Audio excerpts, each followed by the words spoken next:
This call is from a person currently in a prison in England. All calls are logged and recorded and may be listened to by a member of prison staff. If you do not wish to accept this call, please hang up now. Day 4, HMP Thameside, IDTS wing. No nightmares per se, but a bizarre dream that emulated a movie I'd never seen or even exist. Saw me through to the morning. Good morning, a screw said through the hatch. It was the same screw that had checked on me through the night, flicking me light on and off to make sure I wasn't dead. Apparently this was normal, but I had experienced it in the previous 3 nights.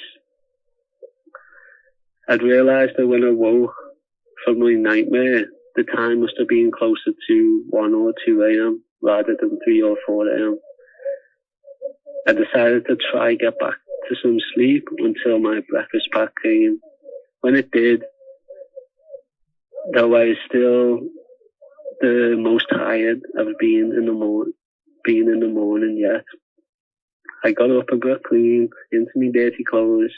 I can't clean them until Friday when the worker does laundry. I think it's Tuesday today. I'm not sure. After getting clean, I screw open my hatch as I was eating me wheat flakes. These are Weetabix knockoffs, and stated something was unintelligible induction, and then just left. So I was assuming that meant finally I was being moved off this wing, which is great, even if it meant being banged up 23 hours a day, rather than having the 4-hour social that this IDTS wing gets. Assumingly, because it's like taking dogs out for a walk, the people always high could use up their energy and reduce disturbances in the cells.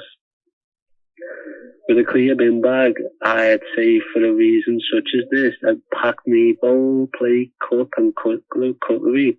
This is classic prison blue. My duvet, bed sheet, pillow, pen, papers and a few limited clothes. Everything I have. While my vape and prison card went into my socks around my ankle on the account of having no pockets. I left my pad and went upstairs to Ahmed to see if they were on the same list. They were. So we stood around hearing blah blah blah, induction, get ready. I could never understand what these screws are saying, honestly. I don't know if it's because I'm from Liverpool and they're from London, but it is really hard to understand them sometimes, or most times. Neither of us could understand what he was saying, so I asked another officer what they were saying because I can't understand them. It turned out it was education induction, so I'd stripped me pad, packing me bag by mistake, because I wasn't going to be moved to the induction wing. We were just doing shitty maths and English to see if we were smart enough to get a job in the prison. We waited around for about 40 minutes before moving through the prison, through various steel gates, to the training room filled with computers and a couple of staff that talked us through what we'd be doing. I was told I'd only have to do maths. This confused me, as it seems they have records of my previous attendances at training in HMP Alcourse and HMP Durham, even though I was down with a different name and prison number. Obviously, it's not that hard to find my details after all. I was extremely unenthusiastic because I didn't want to do training or work to benefit the same institution that had imprisoned me. Ahmed was keen to do training, so I consciously tried to not dampen their enthusiasm for them. Questions like John and their son decided to split the food bill at £52.40 by a ratio of, I don't even know how to say it, 2/5 was one of the later questions, and earlier being tick the 20p clean. One of the lads was a genius at maths, so they helped me with a couple of the later questions. I think my levels upon completion were stage 1 and 3, I can't remember exactly, but this was enough to get any job I wanted in prison. Most of the 20 lads lingered around for a couple of hours after completing their work because some were from another wing with no social. So we all used this time to drink coffee and stay off the wing until dinner. Yeah, we literally just sat down for, I think, hours in education, just talking to the staff about just random anything.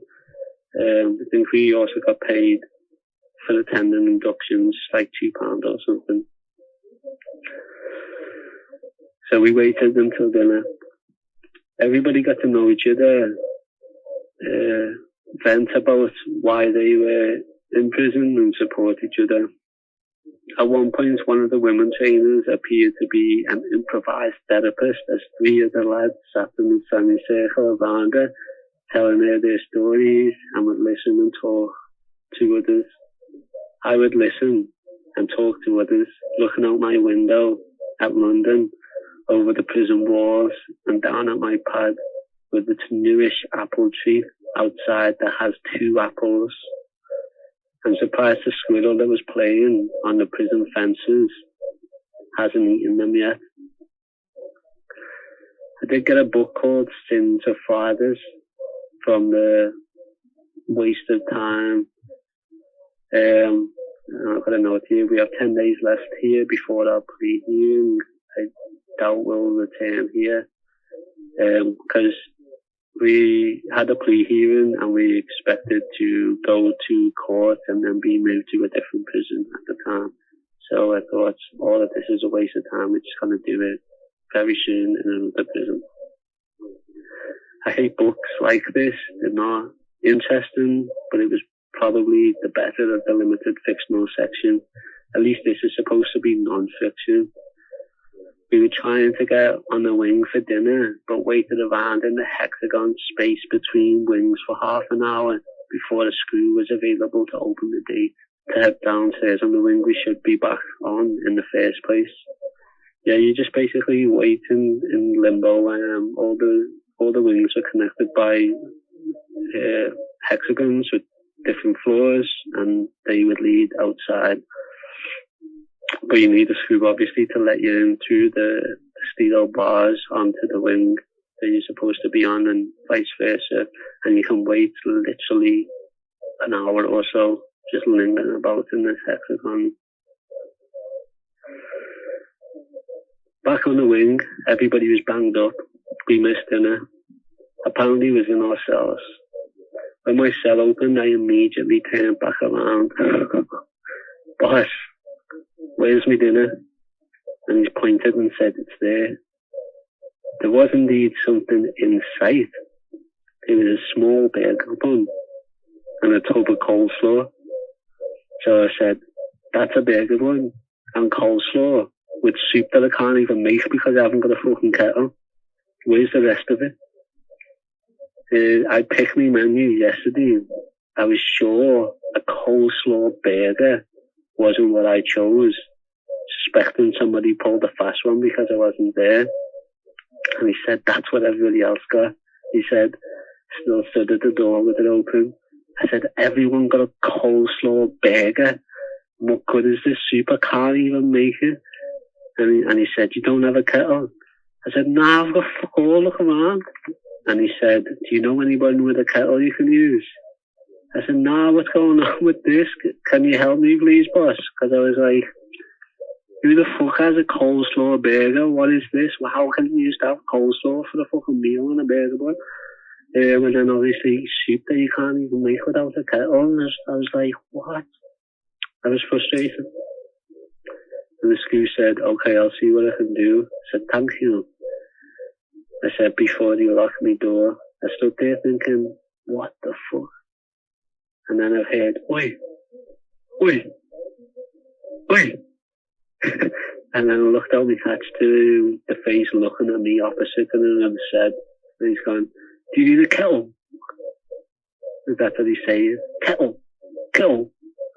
He said to me, and I was like, yes, bro, please. He nodded and turned back around. 5 minutes later, Screw took the kettle the door that they just boiled off them through their window hatch.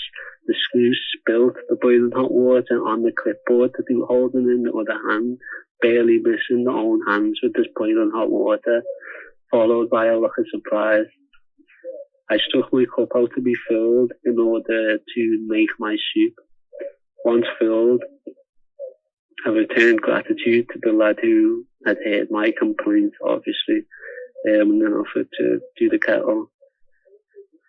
I had the strangest burger of my life as it dipped a coleslaw burger into the red soup, discontent but proud that I spoke up for myself to at least have a soup to dip it into. I then had to unpack everything that I'd put away earlier, making me bed again, and I read the prologue of Sins of Fathers and thought, fuck this. Then I wrote everything so far on day 4. I think I'll nap until tea time now, or try to amongst the noise, at least. I said, oh yeah, I've still got no toilet roll. So, yeah, times were hard. After asking 3 times for toilet roll, I concluded that I'd have to wait for tea time to get toilet roll when I was out in the wing. At 3 p.m, it was exercise time. I had to wait 15 minutes for everybody in the wing to get let out of their pads and then get a pack of 4 toilet rolls.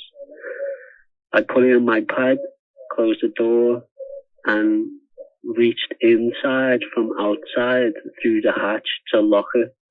So you could actually reach inside your cell and lock your cell door from the outside, like that is to say, from the wing.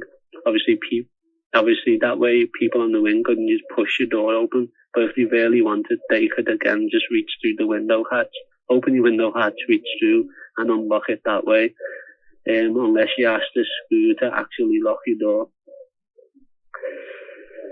Ahmed said he heard somebody shout earlier, "Who the fuck took my biscuits?" after returning from training. "Yo, who the fuck took my man's biscuits?" came from the pad next to him. Of course, no one owned up. We were both wary of the risk of theft, and it could happen any time. And it did often happen to everybody. Fortunately, we don't have anything worth taking right now anyway. I joined Ahmed on the yard. It's the first time that we've been outside in over a week. It was a brisk, chilly as December approaches. I walked in circles, had a laugh with the inmates, and busted out 9 perfect form chin-ups. I expected 10, but I'm not exactly on form, as it appears. Then I squeezed out another 5 with a few groans. Honestly, not too bad. I saw lads struggle to get even 1 chin-up.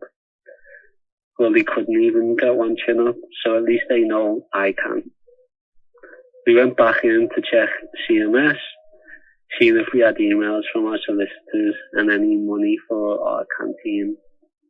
This was only after a period of time due to Ahmed twisting the door handle the wrong way outside on the yard by mistake, leaving a bunch of us, including the officer, locked out. So we couldn't get in because Ahmed locked us out, basically, including the officer who never had a key. So people were like, "Isn't somebody going to come and open the door? You're an officer and you're locked out." And he said, "No, they're not going to open the door now until they see blood." That was their response to people asking the officer to open the door due to them not having a key. We got bounced between people to try to get on the CMS system. Eventually, the older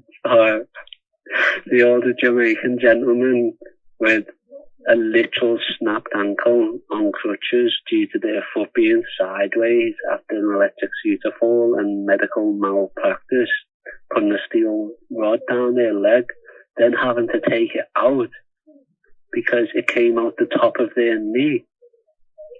But anyway, but I never knew at the time, but their nickname was Rastaman. So they sorted it out for free, just to use CMS, which is like just nuts, because everybody should be able to get on the kiosk to use it. But they usually charge for the service. I had £2 on my account from the 50p per day that you get in prison. I often wake up and I think another day, another 50p. So £2 wasn't enough for nothing, and I had no emails. Ahmed had the money that they were arrested with on their account, but all their contact numbers had been rejected, including the solicitor. It could be that nobody knows where we are still. Then I got my tea. Again, it was not what I ordered. It was soy bolognese, diced turnips and wedges, 2 bread and a fruit cake. It wasn't the worst, to be fair. Back in my pad for the night. Maybe I'll read this shit book, Sins of My Fathers.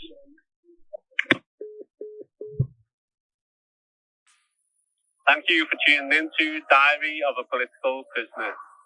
What was a shortlisted for you was a period of time in prison for me. So please make sure that you subscribe on whatever podcast player you're listening on to be notified of future episodes. Each episode was recorded in a prison cell as I'm held on remand for allegedly being involved in a Palestine action to disrupt and destroy weapons in a genocidal Israeli arms factory under Section 5 of the Terrorism Act. My diary is a podcast only to give you something in the hope that you can give help and support to my mum and son, which I can't do by any other means from prison. In supporting them, for £5 a month, you can get a week's worth of episodes in advance every Monday. For £10 a month, you'll get the week's worth of episodes. Plus, I'll respond to any question you have in a monthly question and answer episode on my Patreon. That's patreon.com/politicalprisonerpod. For £25 a month or humanitarian aid tier, you get all of the above while knowing my little boy is supported and happy. One-time donations can be made by emailing or messaging my producer on social media. Media/collaboration inquiries are on the same line, the senders and inbox. If you can't support me family in my absence, please follow the podcast on Instagram if you're going to be listening. Please follow on Twitter, all of our socials. Our handle is Diary Pol Prisoner. Please share them and this podcast with your friends. It's free to do and it helps this project grow. You can also send me a prisoner email or letters, drawings, anything like that. Links to everything mentioned can be found in the podcast description below. Thank you, love and solidarity.